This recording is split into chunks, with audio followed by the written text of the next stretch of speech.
What have you done to my boy? What is going on, All Terrain Nation? Today we are talking about the 2026 Nissan Sentra, and they've made some drastic changes, some good, some very, very bad, and I want to show you guys, so let's just get into this. Let's look at some pictures and talk about this vehicle. Big design change for the Nissan Sentra, as you can see right here, and it's got this weird kind of ovally egg shape to it now, which I'm not particularly into. But the major change is that front grille, the kind of lights and everything. And Nissan has this weird design. They brought it in with the Aria, and well, the Aria is gone now because nobody liked that vehicle. But this whole design philosophy they have with the front lights, now they are taking chances, so I can't dog Nissan too bad for that. But this thing poking out is kind of scary. It's kind of got these shark fins to it. This the breathing area of the shark. Like, it's got these weird thing going on that I'm just not certain that I like. Maybe when I see this car in person, it will draw me more into the vehicle. But Nissan has a rich heritage with this Sentra, and it's good to see that it's actually one of their last sedans that they're still building, though here in the more luxurious trim. I'm not sure that I like that kind of cuts in the front grille even more. It's just kind of awkward to me, and this big black offset to it. It just doesn't seem to flow well, in my opinion. Now, Nissan will say, hey, you know, this vehicle is, it looks bigger, but it's not gotten any bigger. Well, the damn front grille did, because look at this thing.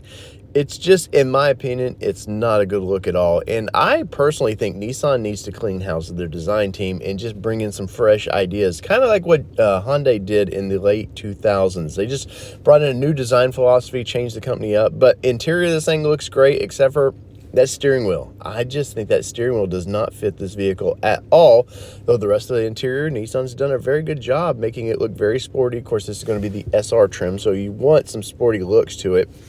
And overall, I think they've done a very good job with this. The shifter looks good, on point. And as you want to see here, we're going to that all-digital cluster, because that's what we do now. You know, the days of those old analog clusters are over.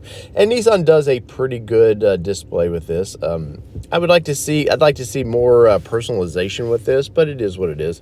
Nice 12.3-inch screen in this thing. And, well, look at all the air vents and stuff. It flows very well. I have to say, other than that steering wheel, which I do not like, the inside of this car looks good. The dash, the way the dash flows, they don't have the tablet style screen just poking out of the air. It's more feels like it belongs in that vehicle, which I like quite a bit. Now, Nissan's going to tell you horsepower and everything. They're going to give you the numbers, and we're going to get a CVT transmission in this thing. The Xtronic CVT is still in this, and is the 2-liter 4-cylinder, and, well, it's going to make 149 horsepower, 146 foot-pound of torque. And as all that torque, what people are going to see is the rear end of this thing, because you're going to be flying through the streets. And this is the one thing I do like about the vehicle. I think those taillights look amazing. Looks great. And I do like the blacked out Sentra badging along with this as well. But overall, I feel like this car is, as of now, just looking at pictures, it seems like a miss for me. I'm just not understanding Nissan's design philosophy. They've really maybe taking chances, which I guess is kind of a good thing. But overall, this front end of this vehicle is just, in my personal opinion, it's atrocious. It's not very good. And, well, I wish they would, you know, just go back to what the Sentra is. It was a very affordable, compact car that didn't need to look like it was a luxury vehicle. And I feel like Nissan's trying to make it something it's not. So you know what to do. Leave me the comment. Let me know what you think about this thing. Is it a hit or a miss? Clearly sedans are going away, so getting one is still kind of interesting to me. I do like that it should be affordable, quotes. Nissan has not released the price on this vehicle just yet, but the previous Sentra has been fairly affordable, so I have no reason to believe this one will not.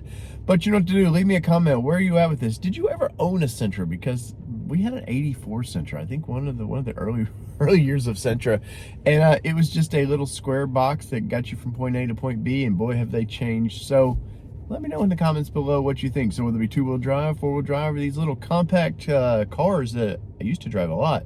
It's been your All Terrain Nation. I'm your host, David Boyd, and we're out. Peace. Love y'all.